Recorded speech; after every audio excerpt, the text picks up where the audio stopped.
Good evening, all. We welcome you again to a very interesting educational series session by HCH. And today we are going to discuss something जो आम आदमी से समझ नहीं पाता. Ventilator. Covid ने समझा दिया हमें वेंटिलेटर की शॉर्टेज. लेकिन मुझे याद है पहली बार जब मैंने वेंटिलेटर पे एक पेशेंट देखा तो मैंने देखा किसी के मुंह में ट्यूब डली थी, साथ में एक बड़ी सी मशीन पड़ी थी बेड साइड पे. उसमें से डिफरेंट तरह की बीप्स की आवाज आ रही थी, टीन टॉ हो रहा था और सांस की आवाजें आ रही थी. And that was my first exposure to this thing called ventilator. जब जैसे जैसे बड़े होते गए, एमडी करी, एसआर बने, तो बहुत सारे लोगों के कॉल आते थे, हमारा पेशेंट ना इतने दिन से वेंटिलेटर पे है, कहीं ऐसे तो नहीं डाल के रखा हुआ वेंटिलेटर पे, क्योंकि पेशेंट तो बेहोश है, हम बात नहीं कर सकते, पता ही नहीं चल रहा है. आज हमने जब देखा लास्ट ईयर, चाहे वो फर्स्ट वेव ऑफ कोविड थी, सेकेंड वेव ऑफ कोविड थी, सीवियर कोविड पेशेंट्स को हॉस्पिटल में वेंटिलेटर खत्म हो गए, एक्यूट शॉर्टेज हो गई वेंटिलेटर की. तो हमने सोचा कि लेट्स गेट एन एक्सपर्ट जो कम से कम हमें ये बताए तो सही कि वेंटिलेटर की जरूरत क्यों पड़ती है, ये वेंटिलेटर है क्या, इससे कैसे पेशेंट का इलाज होता है, क्या इस पे डालने के बाद पेशेंट कभी वापस नहीं आता, या ये एक खराब लंग को बचाने के लिए एक ब्रिजिंग डिवाइस है. सो आज वेरी इंटरेस्टिंगली हमारे साथ गुड़गांव से, राजधानी एनसीआर से डॉक्टर जितेंद्र शर्मा है. Doctor Jitendra Sharma is an MBBS and MD in anaesthesiology from the famous doctor SN medical college Agra. उसके बाद इन्होंने अपना certificate course in critical care किया है and then Indian fellowship in critical care से अवॉर्डेड है. He is now a qualified teacher, DMP teacher. He is also edited the textbook of critical care, Atlas of Critical Care, and has published numerous national, international papers and even authored chapters in the textbooks. He has worked in the most prestigious Fortis Scott Heart Institute, Indraprastha Apollo Hospital, Medanta Medicity, and presently he is the head of critical care and chief of medical quality at Artemis Hospitals, Gurugram. He is a member of the Indian Society of Critical Care Medicine, European Society of Critical Care Medicine, and Indian Medical Association, and has got the FICCM award, Best Critical Care Specialist in Delhi NCR award, Indian Healthcare Award, Hansraj Nayyar Memorial Award, and pata nahi aur kitne awards. But today we are very privileged to have a person who's passionate about public speaking, who wants to make people understand in a very simple language कि ventilation होता क्या है. I welcome you, Dr. Jitendra. Namaskar, Dr. Gaurav, for your kind introduction. And I'm at the outset, I'm really very thankful कि आपने वो विषय का चुनाव किया है. That is something is very close to my heart, as well as I always wanted to interact with the people about the ventilator. Why? Because this is the one thing which somebody is directly or indirectly at any point of time in their life, they must have encountered this thing. Maybe their beloved one directly, or maybe some friends and all. They must have heard about this. Ventilator क्या है? मैं उसको अगर इस बारे में बताऊंगा तो सबसे पहले ये बताऊंगा कि वेंटिलेटर एक बहुत ही नायाब खोज है मॉडर्न मेडिसिन की. वेंटिलेशन और आर्टिफिशियल वेंटिलेटर और वेंटिलेटर मशीन, सो बेसिकली दो चीज हैं. एक तो mechanism which we are giving the artificial ventilation and the machine. ये दोनों मिलकर के एक बहुत ही बड़ी यूनिक इन्वेंशन है मेडिकल फील्ड की. वो क्या है, किस तरह से है, हम आगे थोड़ी चर्चा करेंगे. इससे पहले इस स्टेज पे मैं ये बताना चाहूंगा कि वो क्या नहीं है. वेंटिलेटर जो है वो लंग का रिप्लेसमेंट नहीं है. ये बात हम शुरू से ही इमीडिएटली करेंगे तो आगे हमको ये सारी चीजें समझने में आसानी रहेगी.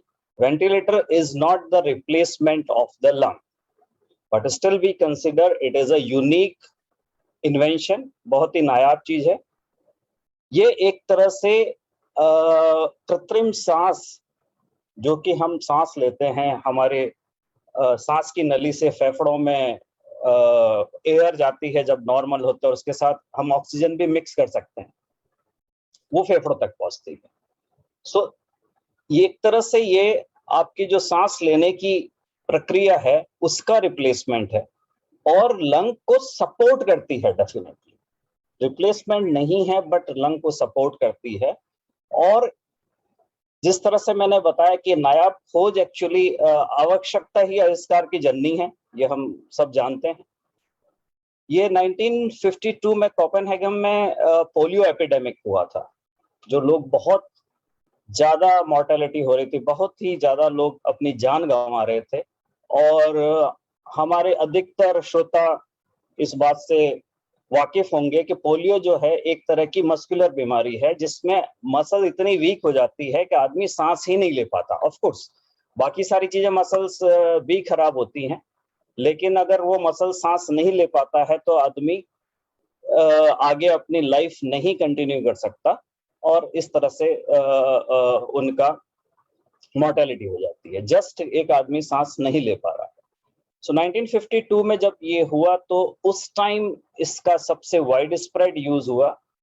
उस तरह से कृत्रिम रूप से मशीनें लगाई गई आदमी के चारों तरफ छाती के, और वो एक वैक्यूम क्रिएट करती थी जिसकी वजह से सांस अंदर चली जाती थी और धीरे धीरे उसको छोड़ती थी। तो इसी तरह से सांस अंदर जाने लगी, बाहर आने लगी, अंदर जाने लगी, बाहर आने लगी। इस तरह से हमने बहुत सारी जिंदगी को उस समय बचाया। यहाँ से शुरुआत हुई और धीरे धीरे वो एक नेगेटिव प्रेशर वेंटिलेशन बोलते थे उसको। फिर उसके बाद ये जो हम बात कर रहे हैं पोलियो एपिडेमिक में यूज आने की, वो एक बहुत ही बड़ी, आप कह सकते हैं एक छोटा सा कमरे की तरह की एक मशीन थी जिसमें आदमी को लिटा दिया जाता था।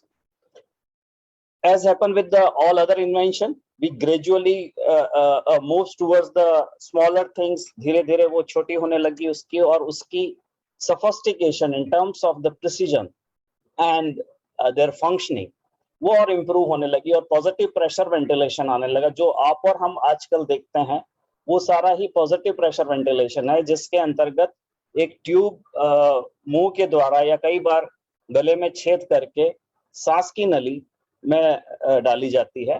That is a conduit for the airway that is placed in the trachea और थ्रू द माउथ और may be directly through the trachea.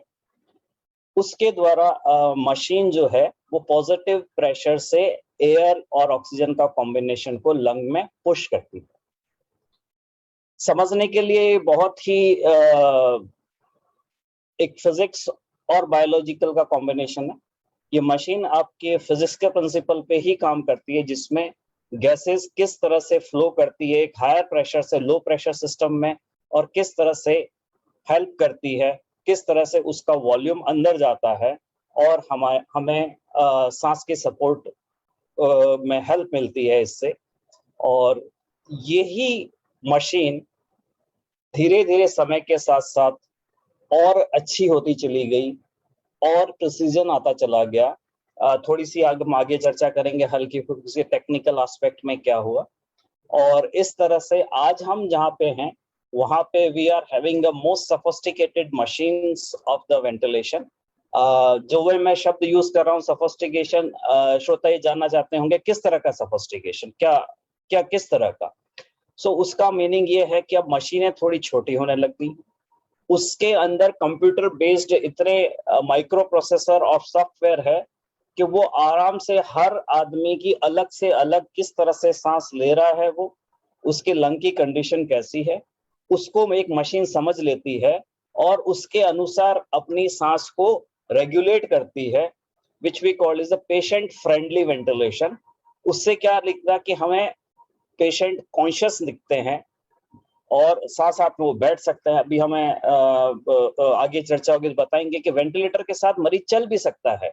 ये बड़ी ही लोगों को इस समय अचंभित बात लगेगी, but yes because of all this things. And उसी तरह से हम आगे इस बात को डिस्कस करेंगे कि मॉडर्न साइंस में जहां हमने एक तरफ अपना सपोर्ट दिया जाता है और दूसरी ऐसी क्या एक्टिविटीज हैं जिसकी वजह से मरीज को सक्सेसफुली धीरे धीरे करके वेंटिलेटर से बाहर ले जाया जा सकता है, जिसके अंतर्गत ये सारी चीजें काम आएगी, जिसमें हम मरीज को बिठा भी सकते हैं, कॉन्शियस रख सकते हैं तो वो आसपास से कनेक्टेड होता है पेशेंट और फैमिली एटमॉस्फेयर के साथ के कारण से उसको अंदरूनी शक्ति मिलती है धीरे धीरे वेंटिलेटर से निजात पाने के लिए।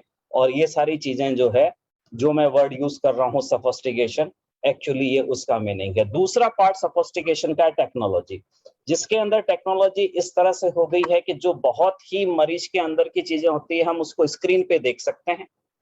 और बहुत सारे डिवाइसेस के साथ जैसे हुआ है, वाईफाई एनेबल्ड होते हैं, अलग अलग टेक्नोलॉजी होती है, तो आप रिमोटली आप अपने पेशेंट को कंट्रोल कर सकते हैं। इस तरह से भी डिवाइस है कि मैं यहाँ बैठा बैठा हजारों किलोमीटर दूर और may be other part of the globe, I can control the ventilator part from here just by mobile only.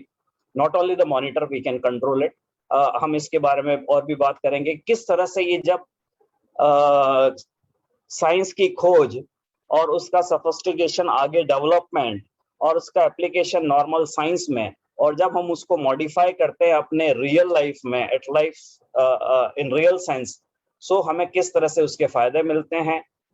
जो ये टेक्नोलॉजी डेवलप हुई है उससे हमें किस तरह से फायदे मिलते हैं बीमारी को जल्दी ठीक करने में, साथ साथ में बहुत सारी इससे कॉस्ट इन्वॉल्व होती है, उससे हम उसको किस तरह से कम की जा सकती है और हमें उतना या उससे अच्छा बेनिफिट मिल सकता है जो हम अब तक सोच रहे थे वेंटिलेटर के बारे में और उसके बारे में। ये सारी आगे मेरे ख्याल से हम चर्चा करेंगे। राइट सर, बहुत क्लियरली आपने बताया कि लंग का रिप्लेसमेंट नहीं है, राइट, एंड एवोल्यूशन हुआ है पोलियो एपिडेमिक से। मुझे याद आ गया कि पहले जो कंप्यूटर होते थे वो इतने बड़े होते थे, कमरे जितने बड़े होते थे, राइट, और आज हाथ में हैंड हेल्ड डिवाइसेस से काम करते हैं। I think the same journey health care and ventilator is also seen. My next question to you, sir, कि what is that thing which gets the patient to ventilator? क्यों ventilator पे patient को डालना पड़ता है? बहुत ही आपका ये सवाल जो है बहुत ही काम का सवाल है। In fact I will say very relevant this question. Aim होना चाहिए कोई भी चीज का, जब भी हम करते हैं वेंटिलेटर के साथ ही नहीं, जिंदगी के हर काम के पीछे हमारा कोई एम होना चाहिए। बिना aimless we don't lead anything. So आपका क्वेश्चन बड़ा दुरुस्त है कि कब सोचते हैं हम, कब डालना चाहिए, क्या किसी बीमारी का इलाज के लिए, या हमने पहले से ही सोच रखा है कि हमें इस दिन वेंटिलेटर पे डालना है, या कैसे हमें गवर्न करते हैं। कई बार हमें ये बड़ी चीज लगती है तो एक्सपर्ट लोग या किस सिचुएशन में गवर्न करते हैं। तो इस बात को मैं सिंपल तरीके से समझाने की कोशिश करता हूं हमारे व्यूअर्स को कि बेसिकली 4 कैटेगरी होती है पेशेंट की, जिसमें एक कैटेगरी जो ऑलमोस्ट सारे लोग जानते हैं कि जब किसी मरीज का सांस उखड़ जाता है या ऑलमोस्ट मरीज जो है नियर कार्डियक अरेस्ट और इवन कार्डियक अरेस्ट सिचुएशन में पहुंच जाता है। क्या मतलब है कि आदमी बिल्कुल अभी उसका हार्ट रुक ही गया है, जिसको हम कार्डियक अरेस्ट कहते हैं, और नियर कार्डियक अरेस्ट से near cardiac arrest means just a few minutes to seconds kind of this thing is sometime patient may reach to the healthcare, sometime within the hospital।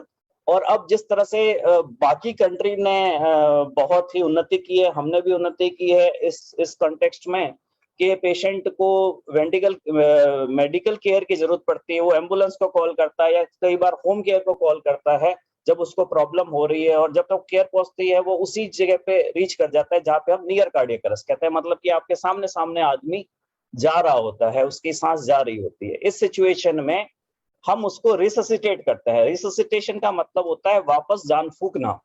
उसके लिए आपके पास होता है एक सांस दी जाए उसको, और दूसरा हार्ट को चलाने की किसी तरह से प्रबंध किया जाए, whatever way, in the form of the chest compression और some drug। एक वो कैटेगरी हो गई जिसको हम आप लोग सारे ही जानते हैं, कोई सांस नहीं है तो सांस की मशीन लगा दी। उसके बाद 3 कैटेगरी या 4 कैटेगरी और हैं। तो पहले हम 3 कैटेगरी रेलेवेंट की बात करते हैं, चौथी कैटेगरी जो है वो आम आदमी नहीं जानेगा उसको, उसकी हम बात करेंगे। तो इसलिए हम 4 या 5 की बात करते हैं। पहली को सभी जानते हैं और बड़ा सिंपल भी है, नई सांस है, सांस लगा दी। 3 में थोड़ा सा लोगों को समझ नहीं आता है कि क्या है। दूसरी कैटेगरी है कि जब आपकी मरीज को न तो कार्डियक अरेस्ट है न ही वो नियर कार्डियक अरेस्ट है, पर बीमारी इस तरह की है कि उसकी मसल्स जो हैं वो सारी कमजोर हो गई हैं, मसल्स ने काम करना बंद कर दिया है, बाकी सारी चीजें ठीक है। किस तरह की? वो कुछ तरह की बीमारियां होती है और कुछ तरह के पॉइजनिंग होते हैं। ऐसे कुछ तरह की बीमारी अगर मैं एक दो का एग्जांपल लूं तो आपका गुलेनबेरी सिंड्रोम एक बीमारी है, मायस्थीनिया ग्रेविस एक दूसरी बीमारी है, फेमिलियल पीरियडिक पैरालिसिस एक तीसरी बीमारी है। बीमारियों का नाम थोड़ा कॉम्प्लेक्स लग रहा हो लोगों को तो मैं और बहुत ही जनरल बात करता हूं, जिसमें स्नेक बाइट है। एक तरह का सांप जो काटता है वो दो तरह की प्रॉब्लम क्रिएट कर सकता है अगर वो वेनस स्नेक है। या तो वो हिमेटोलॉजिकल करता है, खून की थक्का जमाता है, या दूसरा है वो प्योरली मसल्स को पैरालाइज कर देता है। बाकी आदमी पूरी तरह से कॉन्शियस होता है, मसल्स काम करना बंद कर देती। और पोलियो तो हमने बात करी थी, जहां से शुरुआत हुई थी इस कहानी की। तब अगेन ये भी थोड़ा बहुत अब हमारे व्यूअर्स को समझ में आया कि चलो सांस बंद तो नहीं हुई है लेकिन मसल्स कमजोर हो गई है, तो फिर सांस हमने दे दिया उसको। मसल्स नहीं खींच पा रही है तो मैकेनिकल सांस हमने दे दिया। ये दूसरी कैटेगरी हो गई। इसके लिस्ट और करेंगे तो आपका सर्वाइकल कॉर्ड इंजरी हो गई जिसकी वजह से नर्व्स हो जाती हैं, डायफ्रामेटिक पैल्सी है कंप्लीटली और पार्शियल। ये दो कैटेगरी। अब आती है तीसरी कैटेगरी जो कि पहले तो थोड़ा सा कंफ्यूजिंग लग सकती थी, बस इस जो हमारे पेंडेमिक ने इस कैटेगरी को अनफॉर्चुनेटली जो भी कुछ भी हो उस कैटेगरी को थोड़ा और पॉपुलराइज कर दिया, जिसको हम कहते हैं लंग्स की ज्यादा बीमारी। आदमी ना कार्डियक अरेस्ट में है ना मसल्स वीक हुई है इस टाइम, लेकिन लंग्स बहुत खराब हो गए हैं, जिसका इस समय लोग ज्यादातर कोविड के नाम से जानते हैं। पर हम लोग जो है इसको काफी लंबे टाइम से ARDS के नाम से जानते थे। जो इंटेंसिव केयर के लोग हैं, जो पल्मोनरी मेडिसिन के लोग हैं, जो मेडिसिन की प्रैक्टिस कर रहे हैं, वो इस बीमारी को ARDS के जानते हैं, जिस समय लंग इतने स्टिफ हो जाते हैं, लंग के अंदर लंग पार्टिसिपेट नहीं करता ऑक्सीजन को लेने में और कार्बन डाइऑक्साइड को निकालने में, उस समय हम वेंटिलेटर लगाते हैं। ये तीसरी कैटेगरी हो गई। यहाँ पे आकर के अब थोड़ा सा, चूंकि पेंडेमिक था तो लोगों को कुछ तो समझ में आया कि इतने सारी है, लेकिन अभी भी कहीं ना कहीं मन में शंका कुछ समझ नहीं आया। आपने पहले बोला ये लंग का रिप्लेसमेंट नहीं है, अब आप कह रहे हैं कि लंग में तो कुछ समझ नहीं आया कि बात कैसे। सो मैंने बताया कि लंग का रिप्लेसमेंट तो नहीं है, पर जिस मैकेनिज्म से ये आपके सांस को लंग तक पहुंचाता है वो बहुत सारी चीजें, मसल्स काम नहीं कर रही होती है, मसल्स को हम रेस्ट दे देते हैं और प्रेशर से गैस जो है लंग तक पहुंचती है। फिर आगे थोड़ा फिजिक्स का काम लिया जाता है इसके अंदर को अंदर जब गैस पहुंचती है तो उसमें ठहराव हम दे सकते हैं, जिसके अंदर रुकी भी रहेगी गैस और धीरे धीरे में जाएगी।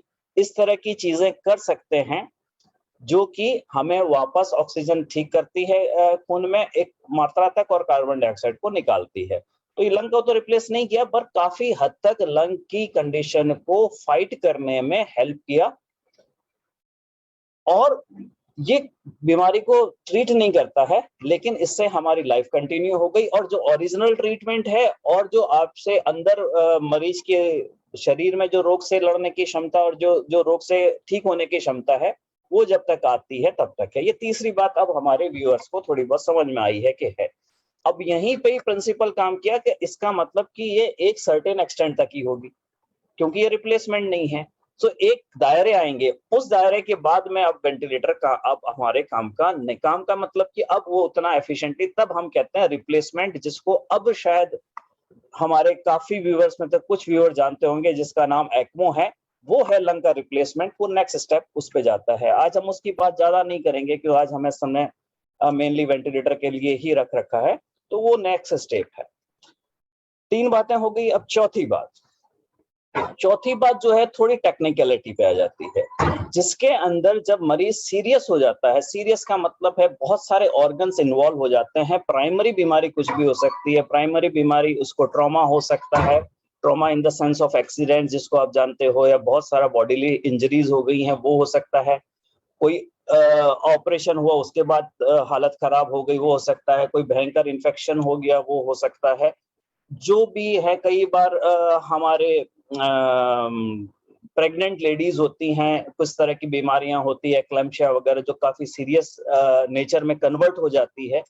इस तरह की बीमारी में जब पूरी बॉडी में बहुत सारे ऑर्गन्स काम करना बंद कर रहे होते हैं, तब हम वेंटिलेटर का सपोर्ट इसलिए करते हैं कि एज अ पार्ट ऑफ हम सपोर्ट करें, ताकि जो सांस में लेने की जो रेस्पिरेटरी मसल्स जो हैं, वो हार्ट को जो जोर दे रही हैं करने में, वो हमें उससे थोड़ा सा सपोर्ट मिल पाए, तो हम ventilator as a organ support काम में लेते हैं। ये चौथा जो है वो थोड़ा सा कंप्लीट है। यहाँ पे आकर के हो सकता है हमारे से कुछ व्यूअर जो हैं कभी एनकाउंटर हो गए हैं कि जिस तरह से बात हो रही, कभी ब्लड प्रेशर, किडनी कह रहे हो, डॉक्टर साहब कह रहे हैं कि वेंटिलेटर पे लेना है, हमें नहीं समझ में आया, पेशेंट तो हमारा सांस ले रहा है, वो क्यों कह रहे हैं ऐसा करने का, क्या मतलब है उनका इसके पीछे।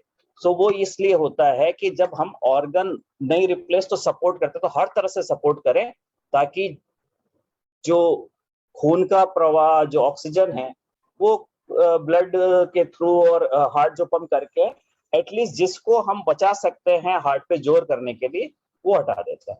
तो ये 4 हमारे पास बातें हैं जिसको करते हैं। फिफ्थ जो मैंने आपको बताया वो समझने के लिए इसलिए नहीं, वो होती है प्रोसीजर रिलेटेड। कुछ इस तरह की प्रोसीजर होते हैं जो हम देखते हैं कि सर्जरीज होती हैं।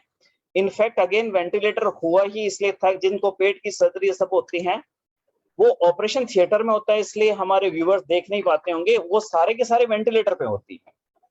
उनका सांस बंद कर दिया जाता है ताकि सर्जन आराम से अपना काम कर सके। एनेस्थीसिया के साथ आप सांस बंद कर देते हो, तो जब सांस बंद है तो आपको सपोर्ट पड़ी है। सांस बंद बीमारी की वजह से नहीं है, हमने खुद चला करके की हुई है, इसलिए उसको वेंटिलेटर का सपोर्ट लगता है। तो ये फिफ्थ वाला जो है वो थोड़ा सा टेक्निकलिटी इसलिए कहेंगे कि वो आपको विजिबल नहीं होएगा, ये तभी होगा जब कुछ प्रोसीजर्स या ये हो रहा होगा। और अगर मरीज बहुत ही स्वस्थ अवस्था में है और सिर्फ प्रोसीजर कराने आया है, एग्जाम्पल के तौर पे अपेंडिक्स में कुछ प्रॉब्लम हो गई, उसने अपेंडिक्स का ऑपरेशन करा लिया, हर्निया में कुछ हो गया, हर्निया का ऑपरेशन करा लिया, वो ऑपरेशन थिएटर में जाता है, 2 या 3 घंटे तक वेंटिलेटर पर रहता है, और जब कुछ स्वस्थ है इसलिए और कोई बीमारी नहीं है उसको लंग्स की और कोई भी मसल्स की, तो वो वापस रिवर्स कर दिया जाता है। तो जब मरीज के रिश्तेदार जब उसको देखते हैं तो वो होश में और सांस लेता हुआ अंदर जाता है, और जब वापस आता है तो सांस लेता हुआ बाहर आता है। तो ये वाली कैटेगरी उनको नहीं पता होती, ये अंदर उस समय वेंटिलेटर पर ही होता है। वेरी वेरी वेरी सिंप्लीफाइड वे सर। पहला जहां पे हार्ट नहीं चल रहा है और हमें बॉडी को सांस देनी है, दूसरा जहां मसल नहीं चल रहे हैं और हमें बॉडी को सांस देनी है, तीसरा जहां लंग नहीं चल रहा है और सांस देनी है, चौथा जहां पे कोई और ऑर्गन को ज्यादा सपोर्ट देनी है तो उसके लिए सपोर्ट, और पांचवा जहां पे नॉर्मल एक जनरल एनेस्थीसिया जिसको हम बोलते हैं, आप जी लोकल में करा रहे हो कि स्पाइनल में करा रहे हो कि जीए में करा रहे हो, राइट? बिल्कुल जी। Very very easily explained sir. मुझे भी इतनी आसानी से पहली बार समझ में आया कि these are the various type of patients which go on ventilator. हाँ, एक्चुअली क्या है कि थोड़ा सा मैं इसमें दार्शनिक तौर पे कहूंगा, फिलोसॉफिकल, की कॉम्प्लेक्सिटीज से तो लाइफ भरी पड़ी है। कॉम्प्लेक्सिटीज तो लाइफ में है ही, हर मशीन कॉम्प्लेक्स है। हम उसको कितने इजीली तरीके से समझ पाते हैं तब हमें लाइफ आसान। लाइफ के साथ भी यही है कि कितनी मुश्किलों को हम इजीली समझ पाते हैं। तो उसमें से मैंने एक एग्जांपल वेंटिलेटर का दिया है कि हम कितना इजीली उसको समझ पाते हैं।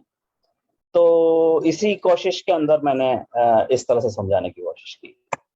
Sir in the last 25 minutes हम ऑलरेडी 600 लोगों के पास पहुंच चुके हैं, 110 से ज्यादा शेयर हो चुके हैं, और at any given point of time 55 लोग इसको लाइव देख रहे हैं। तो इसी सिंप्लीफाइड डीमिस्टिफाइंग को आगे लेके चलते हैं कि अब वेंटिलेटर पे तो चले गए और सारी फैमिली को पता चला गया जी हमारे तो पेशेंट को वेंटिलेटर पे डाल दिया, नाउ व्हाट नेक्स्ट? बिल्कुल सर। इससे पहले जस्ट बहुत थोड़े शब्दों में ये बताऊंगा कि अभी तो हमने ये बताया था कि हम लेते हैं, लेकिन ये आता है कि अल्टीमेटली हो सकता है कुछ हमारे व्यूअर्स के लिए दिमाग में आता हो, फिर आप डिसाइड कैसे करते हैं? वो तो समझ में आ गया कि कार्डियक अरेस्ट हो गया तो उसमें तो वो तो हमें भी दिख रहा है, पर बाकियों में आप कैसे पता करते हैं कि क्या है? क्योंकि हमारे तो अनफॉर्चुनेटली मे बी 20 लोगों को कोविड हम जिनको जानते हैं उनको हुआ, वो तो नहीं गए वेंटिलेटर पे, सिर्फ 2 ही गए थे, तो ये 18 क्यों नहीं गए? सो जो एक्सपर्ट होते हैं उनके पास टूल्स होते हैं ये पता करने के लिए कि इस पेशेंट को वेंटिलेटर की जरूरत है। उस समय जो ज्यादातर जो पार्ट होता है वो क्लिनिकल होता है। क्लिनिकल जब हम वर्ड यूज करते हैं तो आज की समय बड़ा रेलेवेंट है कि वो ज्यादातर पार्ट जो होता है एक्सपीरियंस पर्सन का उस समय मरीज को देखते हुए और उसके आसपास क्या घटनाएं हुई हैं और उसके आसपास क्या सिचुएशन हुई है उस पे ज्यादा डिपेंड करता है। जब हम क्लिनिकल वर्ड यूज करते हैं तो क्लिनिकल का दूसरा वर्ड क्या है, इन्वेस्टिगेशंस या कोई इमेजिंग वगैरह। तो ऐसा जैसे कि हमें कई चीजों में पता है कि अगर ये बीमारी हुई तो उसका इलाज ये है, इन्वेस्टिगेशन में अगर हमें प्लाज्मोडियम वाइवेक्स दिखा है, प्लाज्मोडियम फैल्सिपेरम दिखा तो मलेरिया, इसका मतलब मलेरिया का इलाज है। लेकिन रेस्पिरेटरी फेलियर जिस समय हमें जरूरत पड़ती है वेंटिलेटर की, उसका ज्यादातर पार्ट हम क्लिनिकल करते हैं। कुछ टेस्ट जिसको हम ब्लड गैस एनालिसिस और एक्सरे, सीटी स्कैन, ये थोड़ी हेल्प करते हैं। सो कोई भी ऐसा अकेला टेस्ट नहीं है जो ये बताता है कि वेंटिलेटर पे चला गया। और यही कारण है कि कई बार हमारे व्यूअर्स जो हैं थोड़े से कंफ्यूज रहते हैं कि जी वो तो हमने उनसे रिपोर्ट मांगी, हमने अपने दूसरे डॉक्टर को दिखाया, वो कहता है शायद जरूरत नहीं है, पर वो डॉक्टर कह रहे हैं जरूरत है, रिपोर्ट को देखते हुए तो नहीं लग रहा है। सो सिंप्लीफाइड मैसेज ये है कि ज्यादातर पार्ट रिपोर्ट से नहीं डिसाइड होता है। अब हम आगे चलते हैं। अगर हमने वेंटिलेटर पे ले लिया, वेंटिलेटर पे लेते ही साइंस के हिसाब से और गुड क्लिनिकल प्रैक्टिस जिसको हम बोलते हैं, उसके हिसाब से अगर एक क्वेश्चन पूछा जाए कि जब वेंटिलेटर पे लेते हैं तो आप कब सोचते हैं कि इसको वेंटिलेटर से निकालना चाहिए, तो उसका जवाब ये है कि जैसे ही हम वेंटिलेटर पे लेते हैं उसके तुरंत बाद ही माइंड सोचने लग जाता है कि हम कब निकालना चाहिए। निकालने की प्रक्रिया एक अलग चीज है, निकालने की सोच अलग चीज है। सोच तो कोई पूछे, when you start thinking about the weaning from the ventilation, immediately after the ventilation, सोच वहीं से शुरू हो जाती है कि ये तो हमने सपोर्ट तो दे दिया, अब इससे आप निकलेंगे बाहर कैसे। उसके लिए बीमारी को ठीक होना जरूरी है जिस कारण से हमने वेंटिलेटर पे दिए। अनफॉर्चुनेटली वेंटिलेटर थोड़ी सी सिंपल गणित नहीं है कि एक चीज हमें प्रॉब्लम हुई हमने दे दी, ये बॉडी ने कर भी रखा। आर्टिफिशियल जब भी हम देखते हैं हमें लगता है कि हमने सांस, मशीन से सांस को सपोर्ट किया है, लेकिन इस वेंटिलेटर के साथ साथ इसके साथ साथ कई अनडिजायरेबल चीजें जुड़ी हुई हैं, जो कि ज्यादातर चीजों के साथ होता है। अगर आपने कोई मशीन इन्वेंट की है, अगर आप कोई फास्ट कार में चल रहे हो तो आपको एडवांटेज है फास्ट कार में चल रहे हो तो, बट उसी के साथ ही उसकी और डिसएडवांटेज होंगे कि एक्सीडेंट के चांसेस होंगे और कुछ भी हो सकता है। इसी तरह से वेंटिलेटर पे होते ही बॉडी में सर्टेन अनडिजायरेबल इफेक्ट आने लग जाते हैं, तो वो भी हमें वो देखना होता है कि वेंटिलेशन के कारण से कोई प्रॉब्लम तो नहीं आ रही है। वो इन्फेक्शंस भी हो सकता है, नॉन इन्फेक्शंस भी हो सकता है। इस तरह से जर्नी चलती है। ये कुछ लोगों में घंटों से लेकर के, एक आध दिन से लेकर के, दिनों से, महीनों से लेकर के, और बड़े श्रोता, हमारे श्रोता क्या व्यूअर्स जो हैं हमारे बड़े अचंभित होंगे, कुछ सर्टेन पेशेंट्स में लाइफ लॉन्ग चला जाता है। अगर हम पूरा अब तक जितने वेंटिलेटर पे हजारों को इकट्ठा करके अगर डाटा कलेक्ट करें तो लगभग 5 से 7% इंसिडेंस आता है कि ये पेशेंट कभी भी वेंटिलेटर से नहीं बाहर आएंगे। 5 से 7%, वो डिपेंड करता है आप किस तरह की पॉपुलेशन ले रहे हो। अगर आपकी ज्यादातर पॉपुलेशन कोई एक सिंपल बीमारी से जुड़ी हुई है, सपोज अगर हमने यंग पेशेंट, कार्डियक पेशेंट्स का ले रहे हैं, तो वो हो सकता है वो परसेंटेज और कम हो जाएगा। और अगर हमारे ज्यादातर डिनोमिनेटर जो है हमने सीवियर लंग डिजीज के ले लिए समझने के लिए, कोविड सीवियर के ले लिए, तो ये परसेंटेज और थोड़ा बड़ा चला जाएगा। बट मुद्दे की बात ये है कि बहुत ही छोटा परसेंटेज, डरने की बात नहीं है कि इसका मतलब ज्यादा नहीं है, बट ऑल एंड नन नहीं है, छोटा सा परसेंटेज ऐसा होता है कि जो कभी भी वेंटिलेटर से बाहर नहीं आता। और कुछ ऐसा परसेंटेज होता है जो में हमें वेंटिलेटर की जरूरत दिनों से, सप्ताहों से लेकर के महीनों तक जरूरत पड़ जाती है। अब ये कैसे पता चलता है? मैंने बताया कि ज्यादातर पार्ट क्लिनिकल पता चलता है। क्लिनिकल में हमारे पास में मरीज को देखा जाता है। आजकल जो वेंटिलेटर्स होते हैं, वेंटिलेटर के साथ उसके ऊपर स्क्रीन सी लगी हुई होती है, उसके ऊपर बहुत सारे पैरामीटर आते हैं जो कि एक इंटरैक्शन दिखाते हैं हमें, मशीन का लंग के साथ इंटरैक्शन क्या हो रहा है, उसमें कैसे सुधार आ रहा है। और एक पार्ट होता है अभी मैं इसको स्पेशली यहाँ पे कवर करना चाहूंगा। एक पार्ट होता है उसको कितना % ऑक्सीजन चाहिए। क्यों मैं एक पार्ट कह रहा हूँ कि कई बार हमारे व्यूअर्स के दिमाग में आता है कि जी उसको तो 100% चाहिए था, शुरू में तो हमें समझ में आया, आज 15 दिन हो गए और इसको तो 30% ही चाहिए, फिर भी आप वेंटिलेटर नहीं हटा रहे हो। सो ऑक्सीजन तो एक पार्ट होता है कि वो आपको थोड़ा रिलीफ करता है, और भी दूसरी मैकेनिक्स होती हैं जिसमें हम सांस लेने की प्रक्रिया किस तरह से लेगा, कब मसल्स थक जाएंगी, वो सारी के सारी करते हैं। और हम मेरे देखते देखते ऑलमोस्ट 25 साल हो गए मेरे को इंटेंसिव केयर प्रैक्टिस करते करते। लास्ट 25 इयर्स में जो intensive care, acute care, emergency care, home care जिस तरह से प्रोग्रेस की है, वर्ल्ड में कहीं किसी कंट्री ने इतनी रेट ऑफ प्रोग्रेस नहीं की है, ये मेरा पूरी तरह से दावा है। आज हमारे पास में इतनी एक्सपर्टाइजेशन हो गई है इस चीज को समझने के लिए, अलग अलग जगहों पे, अलग अलग इंटेंसिव केयर में, इमरजेंसी केयर में, होम केयर में, लॉन्ग टर्म फैसिलिटी केयर में, जो काफी हद तक ये आइडिया लगा देते हैं और उनको आता है कि किस तरह से हम इसको मैनेज कर सकते हैं लॉन्ग टर्म, और कौन से वो पेशेंट होते हैं लॉन्ग टर्म। और ये ही पेशेंट जो होते हैं हमारे कुछ व्यूअर्स जो कभी हो सकता है एक्सपीरियंस भी किया हो और एक्सपोजर है, काफी परेशान करते हैं कि जी हमारा पेशेंट वेंटिलेटर से बाहर नहीं आ रहा है, वो दिख भी रहा है, बात भी कर देता है, हमने आज उनसे बहुत जिद की तो हटा भी दिया, फिर 4 घंटे बाद वापस लगाना पड़ गया। तो ये कुछ समझ नहीं आ रहा है। कभी हमने यहाँ से दिया, एक से दूसरे डॉक्टर से कंसल्ट किया, दूसरे से तीसरे डॉक्टर से कंसल्ट किया, फिर कभी वो कहने लगी जी नहीं अब तो काफी हद तक तो ऐसे ही लेना है, आप या तो घर पे ही इंतजाम करना शुरू कर दीजिए। तो ऐसा क्या हो गया, उन्होंने हाथ खड़े कर दिए हैं, ये ऐसा क्यों बोल रहे हैं, वो बोलचाल की भाषा में हम कह सकते हैं, बट ये वो पॉपुलेशन को सेलेक्ट किए जाते हैं जिसके अंदर हम they require long term ventilation.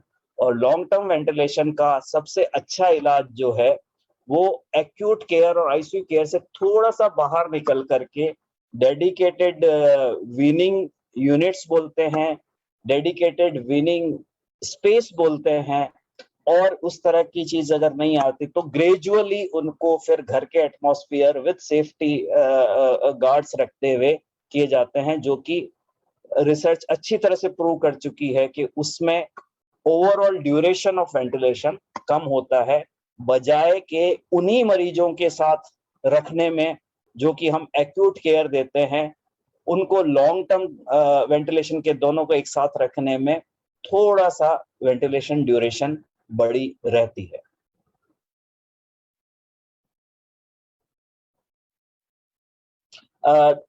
Doctor Gaurav, you are muted. तो सर आपने बताया कि सोच तो वहीं से शुरू हो जाती है जब हम वेंटिलेटर पे डालते हैं, and it is absolutely correct, it is not mathematical. 2 और 2 4 नहीं होते हैं यहाँ पे, राइट? 2 और 2 22 भी हो सकते हैं, 2 और 2 0 भी हो सकते हैं।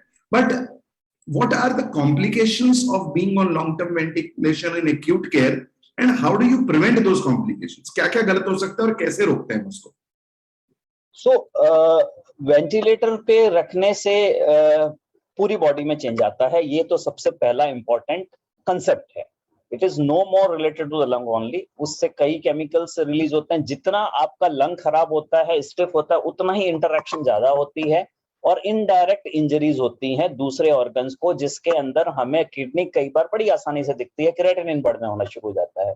जी हम तो आए थे निमोनिया करके और सब कुछ 4-15 दिन तक ठीक चल रहा था वेंटिलेशन, अब क्रिएटिनिन बढ़ना शुरू हो गया। सो वो एक एस्पेक्ट होता है। अब आता है प्योरली वेंटिलेटर रिलेटेड, लंग में दिक्कत आती है। लंग कई बार ज्यादा स्टिफ होते हैं तो फट भी सकते हैं, उनमें इन्फेक्शन भी हो सकता है।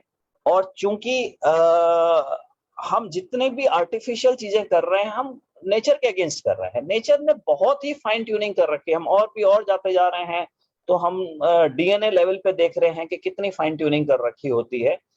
तो अगर हम बीमारी ने मसल्स वीक कर दी सपोज, और हमने आर्टिफिशियल तरीके से उसको कर दिया, तो हमें लगा कि 1:1 + 1 2 हो गया, हमने गणित कर ली, लेकिन ऐसा नहीं होता है।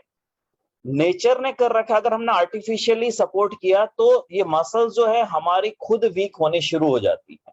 डायफ्राम जो है ये मसल्स, अगर किसी को 24 घंटे से ऊपर वेंटिलेटर पे रखना शुरू हो जाता है तो उसके डायफ्राम में सर्टेन चेंजेस आ जाते हैं, उसका डायफ्राम वीक होना शुरू हो जाता है। सो ये कह सकते हैं कि अनअवॉइडेबल इवल है। हम दो चीजों के बीच में फंसे हुए हैं। सो इसका मतलब साधारण ऐसा नहीं निकाल सकते, इसका मतलब वेंटिलेटर निकाल दो, पर वेंटिलेटर की जरूरत है, लाइफ को कंटिन्यू करना है। सो इसको मिनिमाइज ये करने के लिए हो सकता है कि हम कुछ इस तरह का वातावरण बनाए मरीज के इलाज में और मरीज के ट्रीटमेंट में, कि हमको ज्यादा से ज्यादा सपोर्ट मिले जल्दी से वेंटिलेटर निकालने का। सो इससे हम बोलते हैं क्रिटिकल इलनेस रिलेटेड वीकनेस है, उसको हम कम कर सकते हैं। उसके अंदर मरीज को जगा के रखना, जो आजकल मॉडर्न वेंटिलेटर होते हैं, तो ये है हम अपनी यूनिट में मरीज को खड़ा भी कर देते हैं। अगर उनके शक्ति खड़ा करने की नहीं होती है तो उनको एक टेबल पे बांध करके और टिल टेबल के साथ उनको खड़ा कर देते हैं, ताकि धीरे धीरे इनवॉलेंटरली मसल्स काम आनी शुरू हो जाए। और भी बहुत अच्छा होता है, विद वेंटिलेटर आप उनको सपोर्ट के साथ खड़ा करके चला सकते हैं, तो चला भी सकते हैं। ये सारी चीजें हेल्प मिलती है। बट ये सारे ज्यादातर चीजें रिहेबिलिटेशन और फिजियोथेरेपी के साथ होती है, तो आप प्रिवेंट कर सकते हैं इस तरह से। फिर है कि अगर हमें पेशेंट को थोड़े लंबे टाइम तक रखना है, तो कुछ उस स्थिति में रखा जाए, सिर्फ अगर वेंटिलेशन वाला पार्ट रह गया, बाकी सारी चीजें ठीक है, सो उस स्थिति से थोड़ा अलग जगह पे रखा जाए, ताकि आपस में जो दूसरे मरीज हैं उससे क्रॉस कंटामिनेशन होने के चांसेस कम रहे। इससे रिलेटेड हम कहते हैं कि इन्फेक्शन होने के चांसेस कम होते हैं।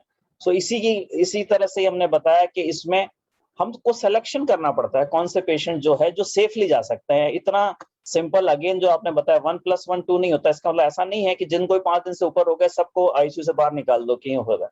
हमें उनकी सेफ्टी इंश्योर करनी पड़ेगी। अगर सेफ्टी इंश्योर हो जाती है तो हम बहुत ज्यादा एप्रीहेंशन नहीं हो सकते कि अब इनको आईसीयू में रखना है।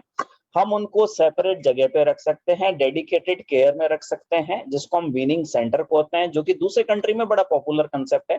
Unfortunately Indian health care centralise नहीं है, इसलिए आपको इस तरह की चीजें कम मिल रही हैं। अभी कुछ लोग शुरू कर रहे हैं, उससे काफी बेनिफिट भी हो रहा है। अस्पताल के अंदर ही हम फिर उनको डेडिकेटेड नर्सिंग केयर, जो क्रिटिकल केयर में थोड़े से ट्रेंड होते हैं, उनको रूम में भेज देते हैं।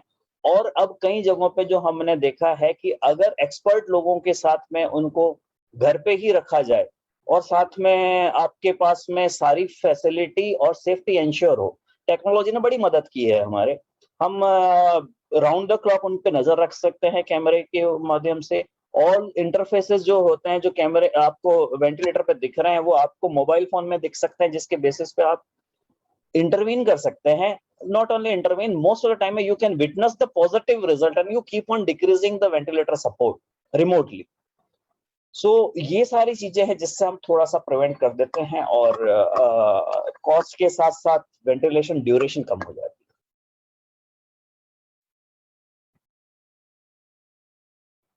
You are muted. तो मैं जितना समझ पाया हूँ वो ये है कि rehabilitation and mobilisation of the patient is very very important, ताकि उनके मसल वीकनेस नहीं हो, उनके डीप वेन थ्रोम्बोसिस वगैरह जैसी चीजें हैं, पल्मोनरी थ्रोम्बोलिज्म वो नहीं हो। और दूसरा ये है कि हमें उनको इन्फेक्शन से बचाना है। और जैसा आपने बोला सर कि weaning facilities, transition care centre, home ventilation, these all are proven things. In fact at HCH हमने लॉन्गेस्ट ड्यूरेशन ऑफ पेशेंट 2 साल से ज्यादा किया है, जो कि मोटर न्यूरॉन डिजीज का पेशेंट था। And hopefully he had no infections, no bed sores, no DVT and all. So yes, in India also, as you said, with best safety measures, with technology, with remote monitoring, all these things are happening, right? But अब यहाँ तो patient ventilator से निकल जाएगा, या difficult weaning होएगी, या फिर वो होम वेंटिलेशन या आउट ऑफ हॉस्पिटल वेंटिलेशन पे चला जाएगा। ये तीनों क्राइटेरिया कैसे डिसाइड होते हैं सर? बहुत ही अच्छा क्वेश्चन है। I would say it's really very very relevant. In fact हमें पता होना चाहिए, जो तरह से मैंने बताया वो बहुत ही सिंप्लीफाइड वर्जन बताया। Unfortunately, of course, we try to simplify the life, but unfortunately, life actually is not happens in so much simplified way. कुछ बैकग्राउंड होता है जिसके बेसिस पे हमें आइडिया लेना पड़ता है कि ये चांसेस हैं। कि इन पेशेंट्स को वेंटिलेशन से डिफिकल्टी होएगी। जस्ट एग्जांपल के तौर पे सीओपीडी एक बीमारी है जो लंबे टाइम तक अगर लगातार रहती है, आते हैं पेशेंट, नॉन इन्वेजिव भी एक वेंटिलेशन होता है, वो हम जनरलाइज स्पेसिफिक का भी बात करेंगे। सो वो आता है, थोड़ा बेटर होता है, फिर डिस्चार्ज हो जाता है, फिर 6-8 महीने में आता है, फिर धीरे धीरे पहले वो 2 साल में एक बार अस्पताल में आता था, हॉस्पिटलाइजेशन होता था, अब वो 1 साल में, और फिर कुछ टाइम ऐसा आता है हर 3-3 4-4 महीने में, और एक दिन वो वेंटिलेटर पे चला जाता है, कुछ दिनों बाद ठीक, फिर उसके बाद पहली बार वो 10 दिन में निकलता है वेंटिलेटर, दूसरी बार में 2-3 महीने में धीरे धीरे ऑफ होता है, ट्रैकोस्टोमी हो जाती है, फिर कुछ दिन बाद निकलता ही नहीं है। सो ये वन एग्जांपल है। तो हमें ये समझ में आ रहा है क्या, जिनकी उम्र ज्यादा होती है, जिनको लंग की बीमारी लंबे टाइम तक होती है वो, और तीसरा मसल वीकनेस इतनी ज्यादा हो जाए, और जो मैंने बताया कि 3 या 4 चीजें वो एक पोलराइज्ड वे में बताई, ध्रुवीकरण करके बताई है, बट मरीज में सारी चीजें एक साथ हो जाती है। ऐसा नहीं है कि जो मैंने बताया लंग की बीमारी और मसल की बीमारी तो है, अब उस एक ही पेशेंट को दोनों एक साथ ओवरलैपिंग हो जाती है। सो ये सारी चीजें मिलकर के हमारी वेनिंग प्रोलॉन्ग कर देती है।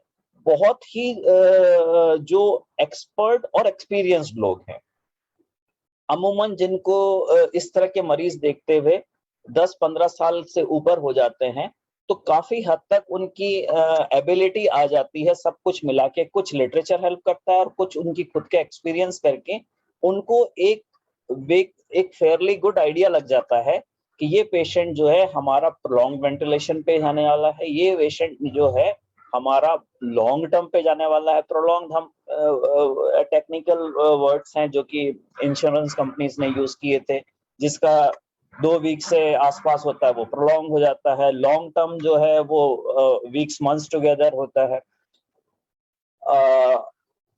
थ्रू आउट लाइफ वेंटिलेशन होता है।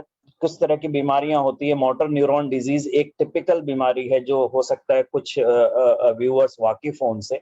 वो धीरे धीरे हर बार मसल जो है धीरे धीरे वीक होती चली जाती है, हर बार एक एक स्टेप कम होती रहती है, और एक बार अब वो वेंटिलेटर पर आ गया तो अब हमें पता है अब मसल वापस ठीक नहीं होगी, तो अब जितनी भी लाइफ है वो हमेशा पूरी वेंटिलेटर पे ही रहेंगे। सो इस तरह की कैटेगरी होती है, पर गणित इतनी साधारण नहीं है। सिर्फ इसके बेसिस पे कुछ मरीज जो हैं वो यंग होते हुए भी वेंटिलेटर से ऑफ नहीं हो पाते हैं, और वो बहुत कम होते हैं, इसलिए लोगों को ज्यादा भान नहीं है, they not aware about this thing is. But जो डिनोमिनेटर बढ़ा, अनफॉर्चुनेटली कोविड ने डिनोमिनेटर इतना बढ़ा दिया कि लाखों लोग चले गए वेंटिलेटर वगैरह पे। अब वो हमें पॉपुलेशन दिखती है, कई बार आपस में मेरे पास सेकंड ओपिनियन के लिए लोग आते हैं कि 25 साल का बंदा है, 30 साल का बंदा है, बट अभी तक वेंटिलेटर से ऑफ नहीं आ रहा है, may be invasive may be non invasive, 3 महीने हो गए हैं डॉक्टर साहब, अभी तक कभी कभी ये लग जाता है, कभी वो लग जाता है, जबकि वो तो यंग है, कोई बीमारी भी नहीं थी, जिम भी जाता था, कोई योगा भी करता था, ब्रीदिंग एक्सरसाइज भी करता था, जो कुछ भी, बट अब नहीं हो पा रहा है, क्या दिक्कत है, कुछ वो है। सो कई बार कुछ बीमारी ऐसी हो जाती है जो अपना फुटप्रिंट छोड़ जाती है, आफ्टर इफेक्ट छोड़ जाती है। सो अब लंग इतना स्टिफ हो गए कि उन्होंने आफ्टर इफेक्ट छोड़ दिया, तो हो जाता है। तो सिचुएशन रिलेटेड है। और लास्टली मैं वो बीमारी टच कर रहा हूँ जो कि थोड़ी थोड़ी, अदरवाइज तो लॉन्ग लिस्ट है। इंटरस्टिशियल लंग डिजीज एक तरह की बीमारी है जो कि धीरे धीरे प्रोग्रेस, लंग खराब होते चले जाते हैं। सो आते हैं, थोड़ा वेंटिलेशन से ठीक हो जाता है, धीरे धीरे करके अब एक बार वो वेंटिलेटर पे चले जाते हैं और ओवर द पीरियड उनका आईएलडी वर्सन हो रहा है, then they will not really get off from the ventilator. So उस सारी चीजों से लेकर के जब हम सारी चीजों को मिक्स करते हैं, बैकग्राउंड को मिक्स करते हैं, मरीज के साथ एक्सपीरियंस कैसा रहा वो मिक्स करते हैं, और लिटरेचर, इन जब तीनों को मिक्स करके हम कोई ओपिनियन बनाते हैं, वो ओपिनियन एक एक्सपर्ट के जहन से निकलती है। दे मेक देयर ओपिनियन कि this patient might require long term ventilation, please plan for that, please be prepared for that. This patient may require a ventilation throughout life. You have to make the arrangement, you have to learn to live with that. So just kindly make the arrangements for that. These are the views. Sometime unfortunately people will hear it, but अस्पताल में ये चीजें थोड़ी ज्यादा देखेगी, general में देखेगी कि इसकी परसेंटेज कोई बहुत ज्यादा नहीं है, बहुत एंशियस होने की बात नहीं है, बस यस, जीरो नहीं है, जीरो नहीं है कि जो आज वेंटिलेटर पे चला गया वो सारे बंदे जो है ठीक हो जा करके नहीं होता है। कुछ पेशेंट हमेशा वेंटिलेटर पर रहते हैं।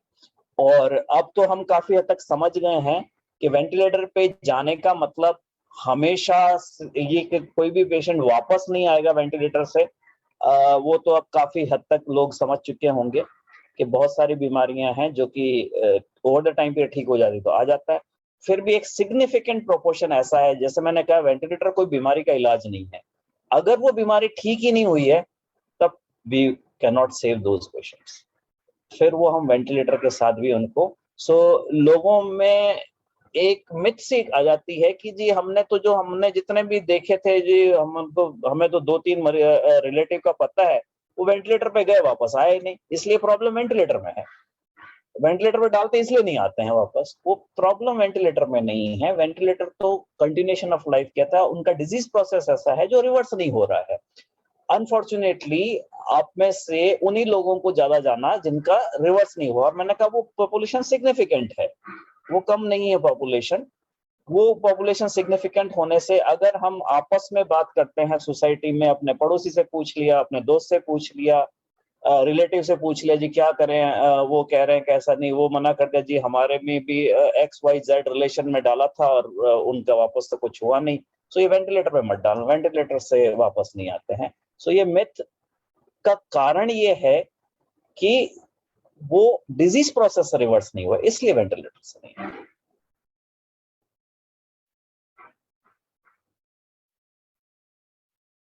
Unmute yourself. मुझे बहुत सारे फोन आते हैं कि ये ना पेशेंट को वेंटिलेटर पे डालने वाले हैं, आप बताओ कि वेंटिलेटर पे डालें कि नहीं डालें। और मेरा हमेशा जवाब होता है, भाई मैंने पेशेंट देखा नहीं, रिपोर्ट से पेशेंट का इलाज होता नहीं है। Trust your doctor, listen to your doctor, he will do the best for your patient. But now sir again I come to the scenarios. एक पेशेंट है जो वेंटिलेटर से ऑफ हो गया, राइट, उसकी डिजीज प्रोसेस रिवर्स हो गया। अब इस पेशेंट को अस्पताल में तो डॉक्टर, नर्स, फिजियोथेरेपिस्ट, न्यूट्रिशनिस्ट, इतने सारे लोग देखते हैं, राइट, इतने सारे स्पेशलिस्ट देखते हैं। लेकिन जैसे ही ये पेशेंट अब घर जाएगा तो फैमिली की रिस्पॉन्सिबिलिटी हो जाती है। तो यहां आपकी पेशेंट और फैमिली को क्या एडवाइस है कि वो क्या अच्छी चीजें करें कि पेशेंट दोबारा हॉस्पिटल में आए? Yes, it's very very important. जब हम आईसीयू में रहते हैं, देखते हैं और पेशेंट को, तो कई चीजें इतनी सारी हो चुकी होती है और हम इतना यूज्ड टू होते हैं तो हमें पता नहीं चलता। बहुत इजीली लगता है कि इतने सारे लोग आए चले गए, हमें तो पेशेंट बैठा हुआ दिखा, हो सकता है रिलेटिव जो हैं दिन में 2 या 3 बार आए तो वो हमें ठीक ठाक बैठा हुआ दिख रहा है, हमें कुछ लग नहीं रहा है, और वैसे ही आईसीयू में रखा हुआ है, ज्यादा कुछ है तो वो लेकिन हमें नहीं पता कि हमारी मरीज को केयर करने के लिए इतने सारे लोग जुड़े हुए होते हैं जो कि विजिट भी करते हैं और उनके विजिट के ट्रेंड के अकॉर्डिंगली डिसीजन मेकिंग चेंज हो रहते हैं, जो पता ही नहीं होता उस टाइम। तो ऐसे पेशेंट को जैसे ही हम घर या अगर कर रहे हैं तो इमीडिएटली नेक्स्ट टाइम पे, अरे कभी डाइट को पकड़ रहे हैं तो हमें फिजिकल थेरेपी मिस हो रही है, फिजिकल थेरेपी करी तो प्रेशर इंजरीज जो हो रही है, प्रेशर अल्सर्स मिस हो रहे हैं, प्रेशर इंजरी को पकड़ में आया तो कोई ऑपरेशन या किसी तरह घाव था उसकी ड्रेसिंग नहीं हो पाई, उसको पकड़ा तो शुगर नहीं मैनेज हो पाई, इस सब में लगा तो ये तो भूल गए कि क्लॉट बन गया पैरों के अंदर, क्लॉट को प्रिवेंशन, डीवीटी प्रिवेंशन की दवाई दी तो खून आने लग गया ट्रैकेओस्टोमी में।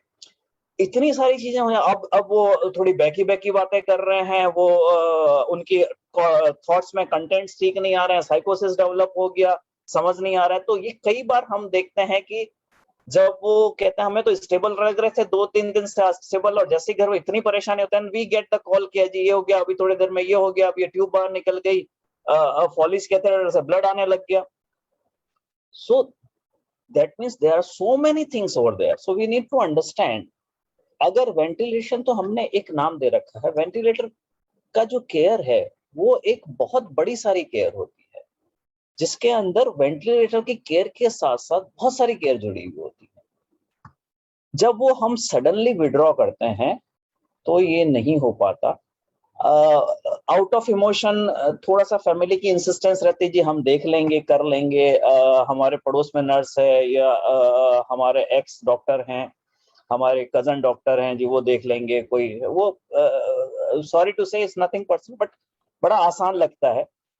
पर जब होते ही तो उस पर दिक्कत होती है। It's not just advice, it's we have to work on the ground. It's not a opinion and it is a coordinated way.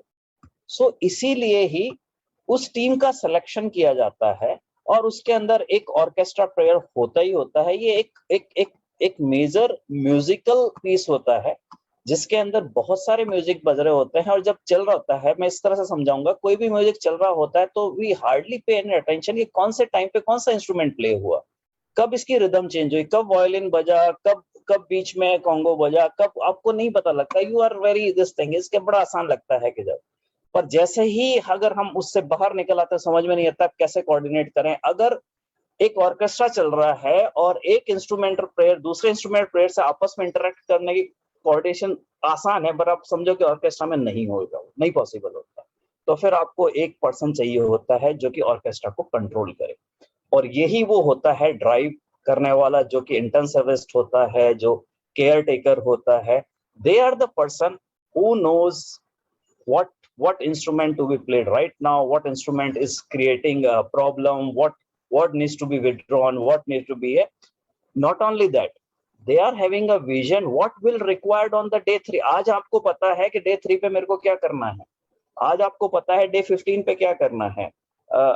you are agree with me, doctor Gaurav, जब आप केयर करते हैं, आज आप पेशेंट को होम केयर के लिए निकालते हैं, आपको पता होता है कि 15 दिन में डे 15 पे मेरे को क्या करना है, डे 6 पे मेरे को क्या करना है, इस दिन मेरे को क्या चैलेंज आने वाले होते हैं। There are so many things which and of course some unanticipated. तो उस ऑर्केस्ट्रा का जो रोल होता है, anticipation and how to deal with the unanticipated thing, these are the two things really once you are very much trained to deal with the unanticipated thing and you should anticipate first। अगर हम दोनों को combine करते हैं तब हमें एक perfect controller मिलता है। हमने सोचा कि स्ट्रोक का पेशेंट है, हमने हमारे न्यूरोलॉजिस्ट जानकार हैं या फिजिकल है, हमने सब कुछ कर लिया, करा लिया, पर हमें पता ही नहीं कि उसको कब यूरिनरी ट्रैक्ट इन्फेक्शन हो गया, कब उसको इंटेस्टाइनल ऑब्स्ट्रक्शन हो गया। हमने तो पूरे टाइम तक तो हम तो स्ट्रोक का इलाज कर रहे थे, हमें स्ट्रोक का भी पता चल गया, अब तो हम वेंटिलेटर का भी पता कर दिया, उनको भी ठीक है, वो भी सब कुछ ठीक चल रहा था, अचानक से पेट फूला और इंटेस्टाइनल ऑब्स्ट्रक्शन हो गया, ये तो हमने कभी सोचा ही नहीं। तो इस तरह की चीजें अक्सर इस तरह के पेशेंट्स में आती हैं। Sir, your message was music to my ears. Exactly, this is, यही पेशेंट समझ नहीं पाते हैं कि जिस पेशेंट को इतना अच्छा ऑर्केस्ट्रा चला, कि इतना अच्छा सुरीला म्यूजिक बजा, पेशेंट वेंटिलेटर से बाहर आ गया, वो घर जाते ही अगर आपने ऑर्केस्ट्रा को नहीं अच्छे से चलाया तो वो बेसुरा हो जाएगा। इससे अच्छी चीज मैंने सर सुनी नहीं है जिस तरीके से आपने ये समझाया है। And I think sir with technology, जो आपने बोला कि अब रिमोटली आप वेंटिलेटर को मैनेज कर सकते हो, telemedicine has come up in a very big way to manage such patients to get this orchestra, पर आपके ऑर्केस्ट्रा के सारे म्यूजिशियंस अच्छे होने चाहिए सर, जैसे आपने बोला। बिल्कुल, और जो लोगों को लगता, लोगों नहीं, इवन हमें भी लगता है, being a doctor's also, but after passing so many years, कि जस्ट आप एक स्क्रीन को देख लोगे, आपको स्क्रीन का शॉट भेज दिया या कोई रिपोर्ट भेज देगी, उससे कर दो। अगर एक स्टिमुलस मेरी आंख देखती है, एक स्टिमुलस मेरा ईयर सुनता है, उसके पास so many things goes in my mind, उस पेशेंट के साथ बहुत सारे कोरिलेशन आपके माइंड में जाते हैं, अलग अलग तरीके से पॉसिबिलिटी की एक एल्गोरिदम बनती है, मिक्सिंग मैचिंग होती है, और you come up with the some solution कि ये पॉसिबिलिटी और ये सॉल्यूशंस हो सकते हैं। हो सकता है वो कभी वेंटिलेटर की स्क्रीन हो जो देखने में पता चला, हो सकता है कि वो कभी रिपोर्ट हो। सो जस्ट आपने एक वेंटिलेटर का स्क्रीनशॉट ले लिया कि ये प्रेशर्स हैं, उससे डिसीजन हो जाएगा। अनफॉर्चुनेटली वो नहीं होता, और वो आपको सारे के सारे चीजें जो वेरिएबल्स हैं वो उसको करने के बाद ही you come up with the some solution होता है। Absolutely right sir. मैं अभी आप जब ये बात कर रहे थे सर, हमारा एक पेशेंट था, उसको लूडो आंटी बुलाते थे। हम उसे लूडो आंटी इसलिए बुलाते थे because that patient was on ventilator and we had a clipping of that lady playing ludo with her grandson at home on ventilator.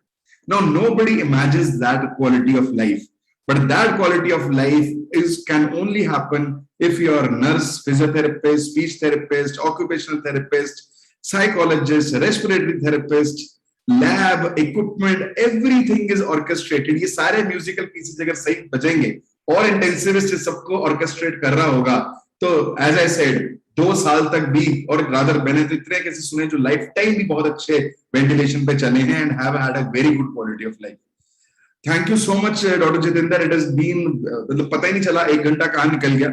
We have touched more than 1,500 people in the last 1 hour, and I think this video will keep on running on Facebook and will reach thousands of people.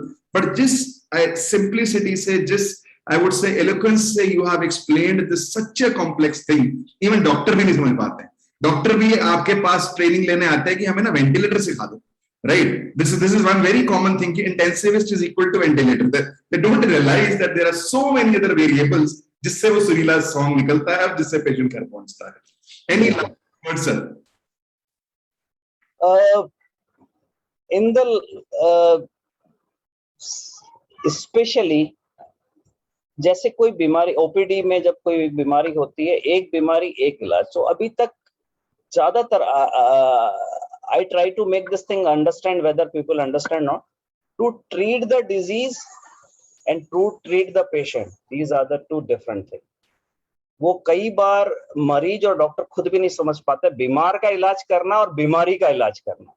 ज्यादातर जो हमारा training system है, ज्यादातर understanding वो बीमारी के इलाज की बनी हुई है। जी हमें तो कोविड का इलाज करवाना, हमारे पास प्रिस्क्रिप्शन, हमने ये बता दिया, हमें एक्स बीमारी का इलाज करवाना है, हमें जो है मिर्गी का इलाज कराना है। लेकिन बीमार का इलाज करना एक अलग चीज है, बीमारी का इलाज करना एक अलग चीज है। और ये ज्यादातर नहीं पता लगता, क्योंकि बड़ा सिंपल सी है। अगर मेरे को मलेरिया है तो मैं मलेरिया का इलाज करूंगा, अगर मेरे को डेंगू है तो मैं डेंगू का इलाज करूंगा। ओपीडी में ये गणित काफी हद तक चलती है, पर अनफॉर्चुनेटली इंटेंसिव केयर में नहीं चलती। और यही चीज जो है वो डिफरेंस आ जाता है। जी हम तो आए थे उस टाइम, तो इनको कुछ थोड़ी सी सांस उखड़ रही थी और तो कुछ नहीं था, घर पे भी थे। अब जो आया उनका ये आ गया कि हार्ट की बीमारी निकल आई है। चलो कोई नहीं, अब आप कह रहे हैं कि हार्ट का फंक्शन कमजोर है, चलो इनका पीटीसीए भी हो गया, हार्ट का फंक्शन भी कमजोर, वो भी ठीक हो गया। अब इनको सांस की बीमारी थी, थोड़ा बहुत स्मोकिंग करते थे, लेकिन बिल्कुल ठीक तो थे, स्मोकिंग के साथ भी वो 2-3 किलोमीटर चलते थे। अब वेंटिलेटर पे, अब आप कह रहे हो वेंटिलेटर से निकलते, 4 दिन बाद कह रहे हो अब इनको निमोनिया हो गया, फिर आप कह रहे हैं किडनी डिस्फंक्शन हो गया। अब किडनी डिस्फंक्शन हो गया, अब कहेंगे ये तो क्रिटिकल इलनेस रिलेटेड वीकनेस हो गई, ये वेंटिलेटर से निकलेंगे नहीं। हम तो एक छोटी सी चीज के लिए आए थे और ये सब कुछ ऐसा कैसे हो गया? आपको तो सिर्फ इसीलिए ही बीमार का इलाज और बीमारी का इलाज ये दोनों अलग चीज हैं। काफी टाइम पे ये अलग नहीं लगती हैं। इंटेंसिव केयर और क्रॉनिक इंटेंसिव केयर के अंदर ये बहुत ही महत्वपूर्ण चीज है, very very important.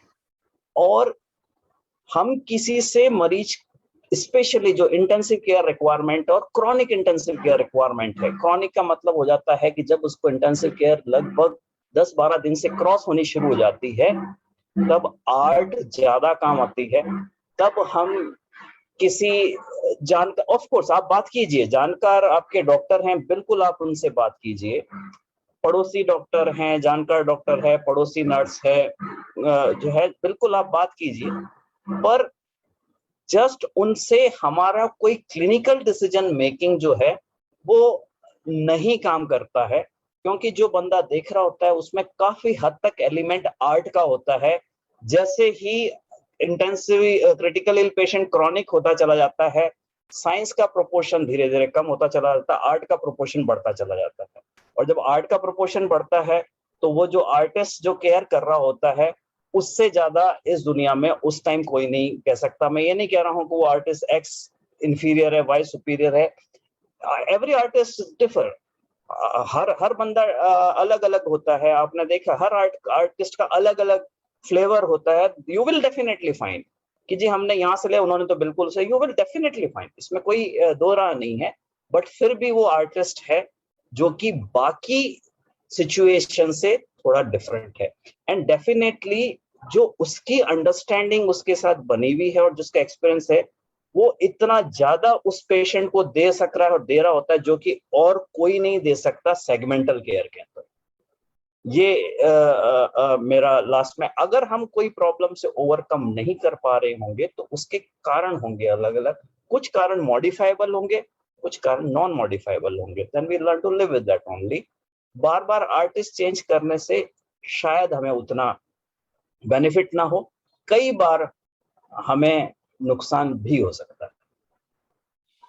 Thank you, sir, for the intensivist in you, for the artist in you, and for the master strokes which you have made to save so many lives. Thank you so much for your time, sir. I think this was one of the most wonderful sessions which we've had on this platform, sir. Thanks to you, Dr. Gaurav. I really appreciate your platform. जो कि let me tell you, मैंने आपसे पहले भी बताया था कि दो चीजें जो है, इनफैक्ट तीन चीजें, एक वेंटिलेशन है, एक सीपीआर है, और तीसरा फर्स्ट एड है, which I always wanted to interact with the people. And एक यही एक ऐसी चीज है जो कि ओवरऑल मेडिकल एजुकेशन जिसको हम कहते हैं, अनफॉर्चुनेटली हमारे ओवरऑल सोसाइटी के अंदर मेडिकल केयर एजुकेशन बहुत लैकिंग है। कई बार हम बहुत कंसर्न होते हैं तो भी नुकसान कर बैठते हैं, कई बार बहुत एप्रीहेंशन से हमें नुकसान हो जाता है। वो एजुकेशन जो है medical care related, medical education हो सकती है, मेडिकल केयर रिलेटेड एजुकेशन काफी कम है, जो कि हो सकता है बहुत एस्पेक्ट। अगर हम इन तीन एस्पेक्ट को भी थोड़ा सा हमारे कॉलेज लेवल तक के भी समझ पाए तो शायद हमें काफी सारी परेशानियों से फायदा मिल सकता है। Thank you so much sir. I think आपका पैशन जो है वो झलकता है इस मेडिकल एजुकेशन को बियॉन्ड मेडिकल मेडिकोज लेके जाने का, and we are there with you to spread this message across. Thank you all our viewers. हम दोबारा फिर से आपके सामने आएंगे एक और ऐसे सेशन को लेके जिसमें आपका भी मेडिकल एजुकेशन जो है वो बढ़े। Thank you so much. Thank you.